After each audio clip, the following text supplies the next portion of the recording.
Hey, James here. In today's video, we're going to be looking at this, which is the brand new Røde XCM 50, and we're going to be comparing it to this, which is the Røde NT USB Mini. Now, this has been around for a while, brand new product to market. What are the differences between these two microphones? Let's dive in and take a closer look.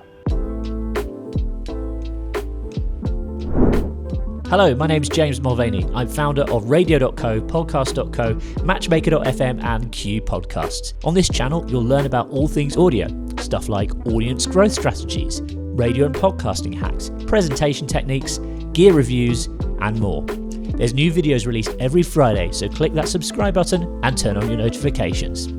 So it's really interesting how audio brands have developed and changed the product landscape over the past few years.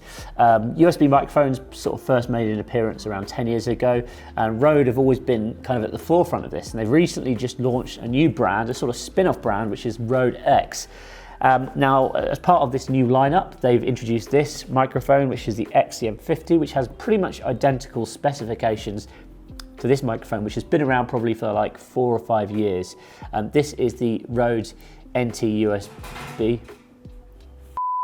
So every now and then, what is basically a branding exercise comes along, and it's quite interesting because obviously Røde have been at the forefront of audio tech for like the past 10 years. They've got some great innovative products. They've got some awesome microphones which sound fantastic and have really opened up kind of the prosumer end of audio to individuals, people who want to produce good quality sounding audio at home without the need to invest in really high-end equipment or lots of complicated stuff. And the great thing about these kind of microphones is that they're USB powered, so you can just plug them into your computer or your laptop, your Mac or Windows computer, and they will work just pretty much plug and play. The interesting thing about this is Røde have obviously identified that although they're at the forefront of the audio space in terms of especially when it comes to podcasting and online radio, they're perhaps not leading the way in terms of the gaming and streaming space. There are other companies out there like Elgato who are really leading that space. So I think Røde X is an interesting branding exercise because what they're trying to do is take their existing products, repackage them, and aim them towards the gaming and streaming market. Now, I'm not a gamer and I'm not really a streamer, I would say. I'm more of someone who's interested in creating good quality audio content. So I like podcasting, I like radio, but I'm not all about the kind of live streaming and responding to people and all that sort of stuff. However, it's taken off, no doubt, due to things like Twitch over the past 10 years. And now a lot of people who sat at home playing computer games, broadcasting what they're doing live, or having talks with their family and their fans and stuff online, and they will require good quality audio. So why not try and break into that market?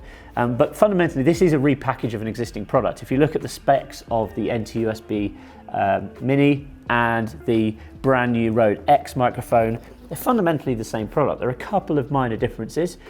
We've got the introduction of this kind of red grille and a bright red button on the front, which is great. If you're streaming, it kind of looks cool, although most of the time you're not going to see that if you're watching the stream because you're actually going to be having that sort of thing in front of you. You'll be speaking into it. But there's also a red grille on the back too. There's also the introduction or the inclusion of a small desktop stand, which is kind of okay. I mean, I've got one of these at home. The problem I have with USB microphones, a lot of the time, including the NT USB Mini, is that they're just too low down. And this is sort of raised up slightly, but I still don't think it's a decent usable height. I mean, fundamentally, if I'm sat here, I've still got a bit too much distance between myself and the microphone. If I sit up properly, like I should be doing, and I have good posture, there's even more distance. But I think really what you need to be doing when you've got a USB mic is mounting it on a boom arm, such as the Røde boom arm, or lots of other boom arms are available. And I did a video comparing lots of boom arms on my channel. You can go and check it out. I'll put a link above here. So what's the difference between the Røde XCM 50 and the Røde NT USB Mini? Because they are fundamentally the same microphone, right? Well, the cool thing about the new Røde X mic is it actually comes with desktop software, which is new software, and it's only for Windows, which I think is a little bit odd because most of the time Røde generally builds software which is very cross-platform friendly, e.g. works on Windows and works on Mac too. This one only works on Windows, which I suppose is fine if you're running computer games because most gamers like Windows, they don't really use Mac. But ultimately, the desktop application for this is meant to be gaming friendly. And it says on the side of the box here, complete audio solution for streaming and gaming with UNIFY, all right, which is the software. And obviously there's a big QR code on the back, which presumably will take me to the software. And I get a free license. So normally if you download this software, there's a monthly fee you have to pay. This microphone costs $50 more than this, but you do get the software included for free for life if you want that software. Again, I think most gamers have kind of got their own workflows set up. So again, I find this slightly confusing, but the software does do stuff perhaps a little bit akin to what the Rodecaster Pro does. So you can enhance your voice with compression, there's noise gates and DSs and all that sort of stuff. And there's also a soundboard, so you can click buttons and you can fire off sound effects, background noises and all that kind of stuff, which is quite cool, you know, if you want to be spontaneous in a computer game. But again, having it on a separate screen is probably a good idea if you're going to go down that route. But again, this is quite often why gamers will have like dedicated hardware pads, either something like the Rodecaster or something like a Stream Deck, for example, to fire off different sound effects. Again, it depends on your workflow or the setup that you're trying to create. Let's finish up with a little sound test. I think it'd be rude not to put this thing through its paces and just see how it sounds. And we're gonna just do a quick test here in an office which isn't the perfect space, but then again, if you're recording live streams at home, if you're broadcasting live streams or you're playing computer games, you're not always gonna be in a perfectly sound treated room. So let's turn this thing around, see how it sounds.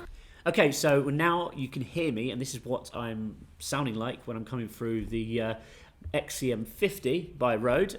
This is a condenser microphone, so it's not great at rejecting background noise. Now, of course, this is on a table-mounted stand, so you can see if I move that round, you get some nasty sounds. Likewise, if I'm tapping away furiously gaming on my computer, probably not the best. This is why, generally speaking, when we're doing anything, we prefer to mount microphones on a boom arm, because immediately it helps dampen down any of those vibrations, but also allows you to position it right in front of you. Because you'll notice right now, I'm getting a lot of echo. I'm not getting crystal clear audio. If I go right up in front of the microphone, this is what is known as the proximity effect, and I have to be really right on top of this mic to get a good quality sound, I think. Being a condenser mic, again, you know, very, very sensitive to the proximity effect. You'll see I sound completely different when I'm over here versus when I'm up here. And if you think about this, this is really how you would want it to sound if you're doing like a voiceover or recording a podcast or something. But actually, if I'm recording here, am I getting that much better sound than perhaps I would do if I was just using my built-in laptop microphone? Maybe slightly, but I think these days it's quite negligible, the difference in sound quality.